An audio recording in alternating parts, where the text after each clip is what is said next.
మనం ఒక్కసారి కనుక పరిశీలించినట్లయితే ఒకటి నేరారోపణలు తీవ్రంగా ఉన్నాయి మిథున్ రెడ్డి గారి మీద. ఇంకా ఇప్పుడు ఏంటంటే పార్లమెంట్స్ ఇప్పుడు మనకు ఒకటి ఏంటంటే చట్టం దృష్టిలో అందరూ సమానం, ఆర్టికల్ 14 ఈక్వాలిటీ బిఫోర్ లా.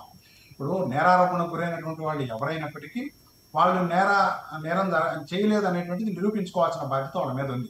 కాబట్టి ఇప్పుడు మిథున్ రెడ్డి గారు కూడా దానికి ఏమీ అతీతం కాదు. ఎందుకంటే ఈయనకంటే ఇంకా ముందు పెడస్ట్రల్లో ఉన్నటువంటి ధనుంజయ రెడ్డి గారు గతంలో సాక్షాత్తు సీఎం ఆఫీస్ లోనే పనిచేసినటువంటి అధికారి, ఐఏఎస్ అధికారి. కాబట్టి ఆయనతో పాటుగా కృష్ణమోహన్ రెడ్డి గారు కూడా ఒక ప్రభుత్వ ఉన్నతాధికారి. సరే, వీళ్ళు కూడా అరెస్ట్ అయ్యి ఈ రోజు జైల్లో ఉన్నారు.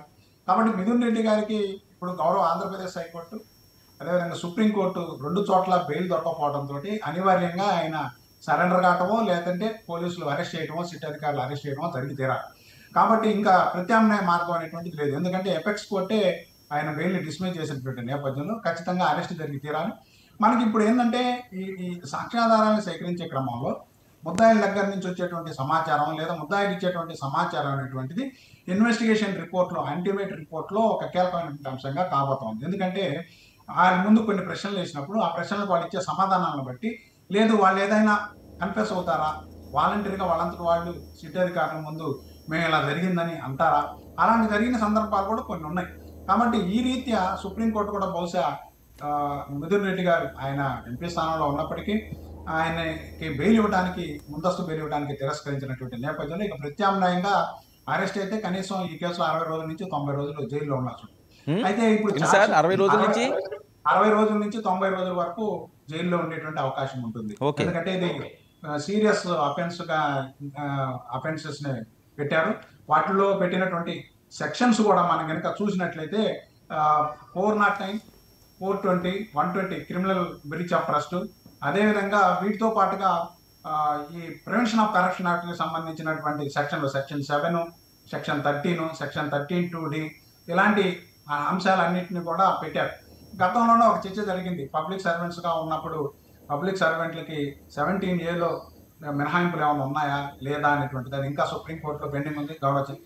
ముఖ్యమంత్రి చంద్రబాబు నాయుడు గారి కేసులో, గతంలో అరెస్ట్ అయినటువంటి కేసులో భిన్న వాదనలు వినిపించడం, భిన్న అభిప్రాయాలు వ్యక్తం కావడం జరిగింది.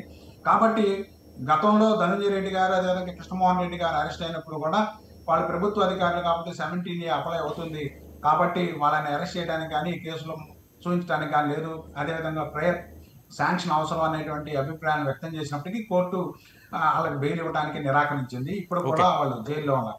అంటే శ్రీనివాస్ గారు ఇప్పుడు ఈ సెక్షన్లు మీరు చెప్పినవి ఏవైతే సెక్షన్లు ఉన్నాయో ఐపీసీ సెక్షన్లు, దీనికి సంబంధించి ఒకవేళ నిరూపణ అయితే తప్పు జరిగినట్టు ఎన్నేళ్ళు శిక్ష పడే అవకాశం ఉంటుందండి? జీవిత ఖైదు కూడా శిక్ష పడేటువంటి అవకాశం ఉంది. జీవిత ఖైదు శిక్ష పడేటువంటి సెక్షన్స్ ఉన్నాయి.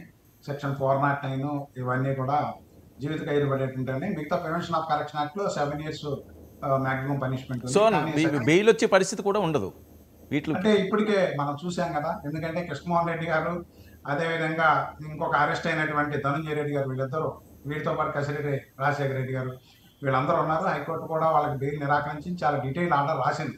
వీటిలో కాంప్లిసిటీ ఉంది కాబట్టి ఇది మొత్తం రాష్ట్రంలో ఉన్నటువంటి ఆర్థిక వ్యవస్థని పొంగదీసేందుకు కోసం పబ్లిక్ మనీని ఈ విధంగా ఫ్లో చేసుకొని ప్రైవేట్ కంపెనీల్లో పెట్టుబడులు పెట్టారు, ఫారెన్లో పెట్టుబడులు పెట్టారు అనేటువంటి ఒక అంశం చర్చకొచ్చినటువంటి నేపథ్యంలో మనం ముందు జరిగేటువంటి ఇన్వెస్టిగేషన్లో కీలకమైనటువంటి అంశాలు ఇంకా బయటపెట్టే అవకాశం ఉంది.